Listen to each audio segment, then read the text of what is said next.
नमस्कार दोस्तों, मैं शेख इमरान अहमद आपको लर्न हिंदी एक्सप्रेस चैनल में स्वागत करता हूं। मित्रों, दोस्तों, आज हम अध्ययन करेंगे हिंदी व्याकरण में अति महत्वपूर्ण विषय अध्ययन करने वाले हैं जो आपकी हर प्रतियोगिता परीक्षा में, शिक्षक पात्रता परीक्षा हो या शिक्षक जैसे टीजीटी या पीजीटी में, हर परीक्षा में, केवीएस नवोदया या एसएसबी टीजीटी हिंदी की जो वैकेंसी अपकमिंग आने वाली है उसमें, हर परीक्षाओं में हिंदी व्याकरण के संबंधित महत्वपूर्ण प्रश्न पूछे जाते हैं। आपकी कक्षा 8वीं जो सीबीएसई की परीक्षा हो या जो हमारी उड़ीसा में board of secondary education Orissa के तरफ से जो 10वीं कक्षा के बच्चे या 9वीं कक्षा के बच्चे, तो सभी हिंदी जो पढ़ने वाले विद्यार्थी हैं, तो हिंदी व्याकरण के संबंधित अति महत्वपूर्ण विषय को आप सभी के सामने लेकर आया हूँ। तो यदि आप चैनल में नए हैं तो लाइक कर दीजिए, सब्सक्राइब कर दीजिए और पास में जो ऑल नोटिफिकेशन बेल है उसे प्रेस कर दीजिए, ताकि जो भी हिंदी विषय के संबंधित महत्वपूर्ण वीडियो मैं लेकर आऊँ तो सबसे पहले आपके पास नोटिफिकेशन पहुँच जाया करें। और दूसरी बात है दोस्तों, एक महत्वपूर्ण सूचना आप सभी को मुझे देना है। हमारे चैनल में सिर्फ अभी हिंदी विषय के संबंधित सिर्फ हम हिंदी सब्जेक्ट ही नहीं पढ़ेंगे, हिंदी विषय के साथ साथ आपको बाकी विषय, जैसे आप सभी को पता होगा अभी जैसे एलटीआर की परीक्षा समाप्त हुई है, उसमें प्रीलिम्स की परीक्षा हुई थी, तो उसमें जैसे आपकी रीजनिंग हो जाए, कंप्यूटर हो जाए, ठीक है, तो ये सभी के विषय के संबंधित हमारी जो अलग अलग एक्सपर्ट हैं, जो बहुत अच्छे अध्यापक हैं, वे आपको इसी चैनल में पढ़ाएंगे, ठीक है। तो आपको कहीं पर, यदि आपको कहीं जाना ही नहीं पड़ेगा, यदि आप हिंदी के विद्यार्थी हैं तो आपको हर विषय के संबंधित आपको इस चैनल में आपको वीडियो मिलेगा, क्योंकि अपकमिंग जो आने वाली है वैकेंसी, जैसे आरएसटी वगैरह, रेगुलर हाई स्कूल टीचर, उसकी वैकेंसी आएगी, तो उसमें तो प्रीलिम्स की परीक्षा होगी ही, या आप केवीएस नवोदया या ईएमआरएस की जो अपकमिंग वैकेंसी आएगी उसमें यदि जो टायर 1 है, जो प्रीलिम्स एग्ज़ाम है, उसकी तैयारी आप करोगे, कि आप यदि जो भी परीक्षा दे रहे हैं प्रतियोगिता परीक्षा, उसमें तो रीजनिंग, अरिथमेटिक्स, कंप्यूटर, अंग्रेजी, ठीक है, हिस्ट्री, ज्योग्राफी, सभी विषय होते हैं, तो वो सभी विषय आपको हिंदी के साथ साथ ये सभी विषय भी आपको इसी चैनल में मिल जाया करेगा, ठीक है। तो आप सभी यदि नए हैं तो चैनल में सब्सक्राइब कर दीजिए, लाइक कर दीजिए, शेयर कर दीजिए। चलिए दोस्तों, आज की महत्वपूर्ण विषय को हम शुरू करते हैं। देखिए दोस्तों,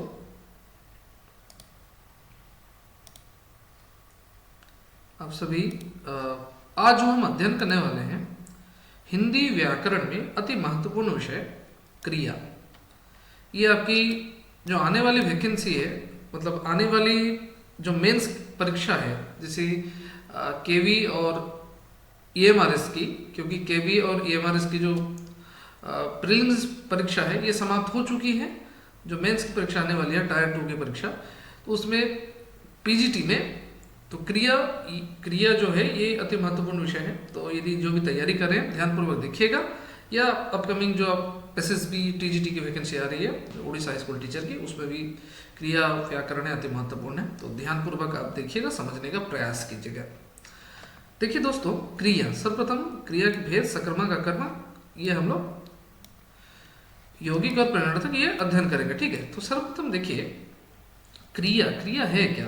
क्रिया का अर्थात है जो कार्य करने वाला, जो काम करता है, कोई भी काम, ठीक है, कोई भी काम जो करता हो उसे क्रिया कहते हैं, ठीक है। अच्छा, अभी क्रिया में यदि हम देखें, इसकी परिभाषा क्या है ना, किसी काम को करने या होने का जो बोध कराने वाले शब्द को क्रिया कहते हैं। कोई काम जो करता हो या कोई काम जब होने का पता चले, वह शब्द को क्रिया कहते हैं, ठीक है। तो क्रिया में आप सभी को मैं बताऊंगा ध्यानपूर्वक देखिएगा, ये जो है सकर्मक, सकर्मक और अकर्मक, ठीक है, इसमें हम कैसे पता करते हैं? यदि हमें एक वाक्य में यदि हमें पता चल ही नहीं रहा है, हम परीक्षा में द्वंद्व अवस्था में है, समझ नहीं पा रहे, तो हम क्या करेंगे? हम क्या और किसको, क्या और किसको लगाकर प्रश्न करेंगे। जो उत्तर आएगा, अर्थात जो उत्तर आएगा वो कौन सी अवस्था में होगी? कर्म की अवस्था में होगी। तो हमें पता चल जाएगा ये सकर्मक क्रिया है या अकर्मक। तो सकर्मक क्रिया में ये कीवर्ड्स है क्या और किसको लगाकर प्रश्न करना है। अकर्मक क्रिया में हमें कौन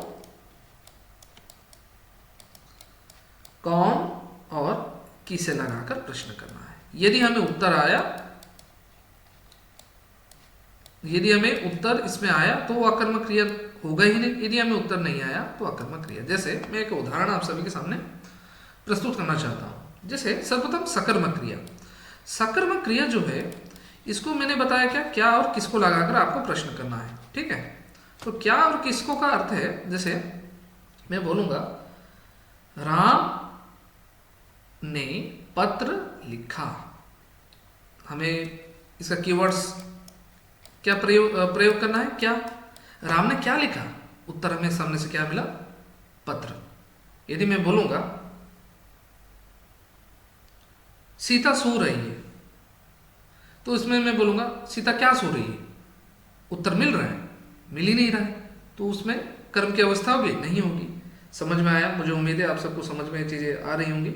उसी तरह ड्राइवर गाड़ी चला रहा है, प्रश्न कीजिए आप सभी और मुझे कमेंट बॉक्स में लिख कर दीजिएगा इसमें कौन सी कर्म है, ठीक है। ड्राइवर गाड़ी चला रहा है, तो ड्राइवर क्या चला रहा है, ठीक है, कमेंट बॉक्स में जवाब दीजिए, ठीक है। विशाल पतंग उड़ा रहा है, प्रश्न कीजिएगा विशाल क्या उड़ा रहा है? पतंग। जो उत्तर मिला सकर्मक क्रिया, ठीक है। और अकर्मक क्रिया क्या है? जैसे मैं बोलूंगा बच्चा रो रहा है, प्रश्न कीजिए बच्चा क्या रो रहा है, उत्तर मिल रहा है आपको? मिल रहा है? नहीं ना। तो बच्चा रो रहा है, तो किस पर बल दिया जा रहा है? बच्चा। बच्चा क्या है? बच्चा कर्ता है। सकर्मक क्रिया कर्ता पर बल देता है, माफी चाहता हूं, अकर्मक क्रिया कर्ता पर बल देता है, सकर्मक क्रिया किस पर बल देता है? कर्म पर बल देता है। तो यहां पर जैसे मैंने बताया बच्चा रो रहा है, आपने यहां पर प्रश्न क्या, बच्चा क्या रो रहा है, उत्तर मिला नहीं। तो बच्चा रो रहा है, इसमें कर्ता कौन है? बच्चा। तो ये क्या हो गया? अकर्मक क्रिया। समझ में आ गया? तो यदि आपको प्रश्न भी करना है, इसका कीवर्ड्स क्या था? कौन ना। क्या था कीवर्ड्स इसका? कौन। बच्चा रो रहा है, कौन रो रहा है? आपको उत्तर मिलेगा बच्चा। समझ में आ गया? क्लियर है? क्लियर है सभी? कमेंट बॉक्स में जवाब दीजिएगा, मैसेज कीजिएगा आपको मतलब सेशन कैसी लग रही है, ठीक है, बताइएगा। चलिए दोस्तों हम शुरू करते हैं। और एक प्रश्न आपको पूछूंगा, कमेंट बॉक्स में जवाब दीजिएगा। बच्चे हंस रहे हैं, ये जो वाक्य है, ये वाक्य पहले आप कमेंट बॉक्स में जवाब दीजिएगा, ये सकर्मक है या अकर्मक। यदि आपको जो भी क्रिया आपको लगे वो आप लिखिएगा, उसके बाद बताइएगा इसमें कर्म प्रधान है या कर्ता। यदि कर्म प्रधान होगा तो कर्म लिखिएगा, यदि कर्ता प्रधान होगा तो कर्ता लिखिएगा, ठीक है। जल्दी जल्दी कमेंट बॉक्स में सभी जवाब दीजिए। चलिए शुरू करते हैं। देखिए दोस्तों, ये अति महत्वपूर्ण प्रश्न आप सभी के सामने मैं वस्तुनिष्ठ प्रश्न लेकर आया हूँ, ध्यानपूर्वक देखिएगा, ठीक है, और इस प्रश्नों को जवाब देने का प्रयास कीजिएगा। सभी ध्यानपूर्वक देखिए और 1 मिनट मुझे समय दीजिए, ठीक है।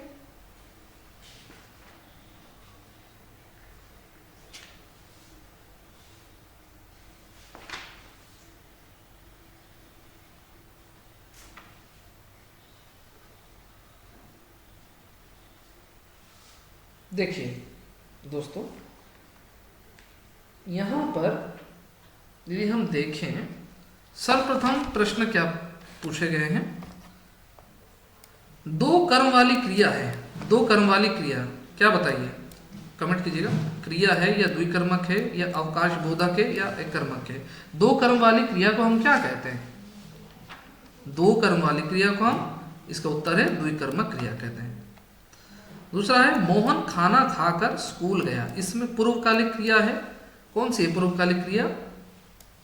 मोहन खाना खाकर स्कूल गए, इसमें पूर्वकालिक क्रिया है खाकर, उत्तर क्या होगा खाकर। रमेश ने पढ़कर भोजन किया, इसमें रेखांकित जो पद है क्या पूछा गया है, किस प्रकार की क्रिया है, रमेश ने पढ़कर भोजन किया। 3 नंबर का ये जो प्रश्न है, रमेश ने पढ़कर भोजन किया, रेखांकित पद है ये यहाँ पर देखिए रेखांकित किस पर है, ये पढ़कर, तो पढ़कर क्या है, पढ़कर हो जाएगा सर्वकालिक क्रिया, ठीक है।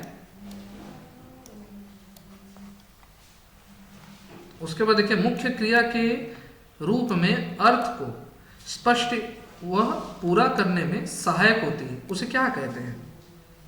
4 नंबर का प्रश्न का उत्तर दीजिए। आकर्मक, प्रेरणार्थक, संयुक्त, सहायक क्रिया, क्या होगा इसका उत्तर सहायक क्रिया। मुख्य क्रिया के रूप में अर्थ को स्पष्ट वो पूरा बताया जा रहा है, तो मुख्य क्रिया के रूप में अर्थ को स्पष्ट करने के लिए जो सहायक होती है उसे क्या कहते हैं, सहायक क्रिया ही कहते हैं ना। उसके बाद देखिए 5वां नंबर, संयुक्त क्रिया, आप सभी को छांटना है, बताइएगा 5 का उत्तर क्या है। सोया, देखा, पढ़ने लगा, लिख, इसका उत्तर हो जाएगा पढ़ने लगा। 6 नंबर, अकर्मक क्रिया से संयुक्त क्रिया है। अभी अकर्मक क्रिया से संयुक्त क्रिया में आपको यहाँ पर बताया गया है, परिवर्तन करना है, तो इसका उत्तर क्या हो जाएगा 6 नंबर का ए, लेट जाना। जिन क्रियाओं का व्यापार और फल कर्ता पर पड़ता है उसे क्या कहते हैं, उसे हम अकर्मक क्रिया कहते हैं। उसके बाद है राम मुश्किल से सोने पाया, रेखांकित पद है, मतलब ये जो रेखांकित की गई सोने पाया ये कौन सी क्रिया है बताइएगा। आरव बोधक क्रिया, नित्यता बोधक संयुक्त क्रिया, द्विकर्मक क्रिया या अवकाश बोधक संयुक्त क्रिया, बताइए इसका उत्तर क्या है। 8 नंबर का उत्तर हो जाएगा 8 नंबर का डी, अवकाश बोधक संयुक्त क्रिया, ठीक है। उसके बाद आगे हम देखते हैं 9 नंबर है, क्रिया का फल जब कर्म पर पड़ता है उसे क्या कहते हैं, उसे सकर्मक कहते हैं। कर्म पर, यहाँ कर्ता बताया नहीं गया है, कर्म, ध्यान दीजिएगा, परीक्षा में गलत होते हैं, कर्म देखकर बच्चे कर्ता ही लगा देते हैं, ठीक है। अभी देखिए अर्थ के अनुसार संयुक्त क्रिया के भेद पूछे गए हैं, तो क्या होगा 11, याद रखिएगा। मोहन दौड़ता है, अभी बताइए रेखांकित की गई जो दौड़ता है ना, ये कौन सी क्रिया है, जल्दी कमेंट कीजिए, याद रखिएगा। दौड़ता ये कौन सी क्रिया है, अकर्मक, ठीक है। दौड़ना, हंसना, आना जाना, दौड़ना, कूदना, भागना, क्या है अकर्मक क्रिया है सभी। अभी आगे देखिए संरचना की दृष्टि से क्रिया के कितने भेद हैं, याद हमें रखना है, संरचना की दृष्टि से 2 भेद हैं, ठीक है। चुकना कैसी क्रिया है, चुकना है रंजक क्रिया। अच्छा, जब किसी क्रिया में प्रत्यय जोड़कर क्रिया का नया रूप बनता है तो उसे क्या कहते हैं, उसे हम कहते हैं कृदंत क्रिया, ठीक है। जब किसी क्रिया के प्रत्यय जोड़कर क्रिया नया रूप बनता है तो उसे कृदंत क्रिया कहते हैं। क्रिया के जिस रूप से कार्य करने की रीति प्रकट होती है उसे हम क्या कहते हैं, उसे हम बोलते हैं अर्थ, ठीक है। आगे बढ़ते हैं। गांधी जी सत्य और अहिंसा के पुजारी थे, इसमें क्रिया छांटने के लिए बताया जा रहा है। गांधी जी सत्य और अहिंसा के पुजारी थे, इसमें से क्रिया, सिर्फ क्रिया पूछ रहा है, ठीक है, इसमें क्रिया पूछ रहा है, ध्यानपूर्वक उत्तर दीजिएगा। गांधी जी सत्य और अहिंसा के पुजारी थे, तो क्रिया क्या है इसमें, थे, ठीक है। इसमें क्रिया पूछा गया, इसमें ना कर्ता पूछा गया ना कर्म पूछा गया, सिर्फ क्रिया पूछा गया, ध्यान दीजिएगा आप सभी। देखिए, हे प्रभु सब पर दया करो, इससे किस प्रकार का अर्थ सूचित होता है। 17 नंबर का देखिए, आज्ञा विधेयर्थ, ठीक है। संभावनार्थ क्रिया का उदाहरण हमें देना है, क्या है, शायद वह आज चला जाए, यह होगा उसका उत्तर। प्रेरक कर्ता अर्थात क्या, प्रेरणा देने वाला, ये है उत्तर। ठीक है, प्रेरक कर्ता अर्थात इसका अर्थ क्या है, प्रेरणा देने वाला। प्रेरणा लेने वाला है, प्रेरणा लेने वाला है, इसका अर्थ क्या है, प्रेरित करता, ये होगा उत्तर। उसका हाथ खुजलाता है, रेखांकित पद, जल्दी जल्दी बताइए। खुजलाता है, ये कौन सी क्रिया है, ये अकर्मक क्रिया। सकर्मक क्रिया कर्म पर बल देता है, अकर्मक क्रिया कर्ता पर बल देता है, ये चीजें याद रखिएगा। राम ने 4 रोटियां खाई, इसमें कर्म पहचानने के लिए बताया जा रहा है। रोटियां, राम ने 4 क्या खाई, रोटियां खाई। ठीक है, रोटियां हो जाएगा कर्म। उसके बाद देखिए, वह खा चुका है, इसमें क्रिया है, वह खा चुका है, क्या क्या क्रिया है, समाप्ति बोधक संयुक्त क्रिया है। ठीक है, मन घबराता है, सकर्मक क्रिया में परिवर्तन करने के लिए बताया जा रहा है। तो जल्दी जल्दी कमेंट कीजिए, इसका उत्तर क्या है, मन घबराता है, सकर्मक क्रिया में परिवर्तन हमें करना है। घबराना ठीक नहीं है, क्या ये होगा, मन घबर होता है, होगा, मन घबराहट है, नहीं। पीती मुझे घबराती है, पीती मुझे घबराती है, ये हो जाएगा सकर्मक क्रिया। पीती मुझे घबराती है, क्योंकि सकर्मक क्रिया किस पर बल देता है, कर्म पर। तो आप क्या क्या कीजिएगा, इस पर क्या लगाकर प्रश्न कीजिए, पीती मुझे घबराती है। ठीक है,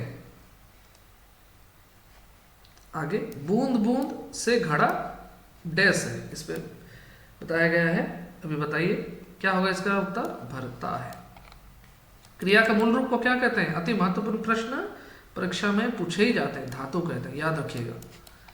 गिराना गिरवाना, ये क्या है बताइए, ये है प्रेरणार्थक क्रिया। गिराना गिरवाना, चलाना चलवाना, ठीक है, देना दिलवाना, याद रखिएगा प्रेरणार्थक क्रिया। प्रथम प्रेरणार्थक क्रिया, द्वितीय प्रेरणार्थक क्रिया। प्रेरणार्थक क्रिया में भी है जिस शब्द से किसी काम का करना या होना समझा जाए, उसे हम क्या कहेंगे, उसे हम बोलेंगे क्रिया, बोलेंगे क्रिया ही अध्ययन करे ना, जो काम का करना या होने का बोध हो उसे हम क्रिया कहेंगे। क्रिया के रूप किसके अनुसार बदलते हैं, क्रिया के रूप लिंग वचन और पुरुष के अनुसार बदलते हैं। ठीक है, 2 या 2 से अधिक धातुओं व दूसरे शब्दों के संयोग से जो क्रिया बनती है उसे हम क्या कहेंगे, उसे यौगिक क्रिया, ठीक है, यौगिक क्रिया कहेंगे।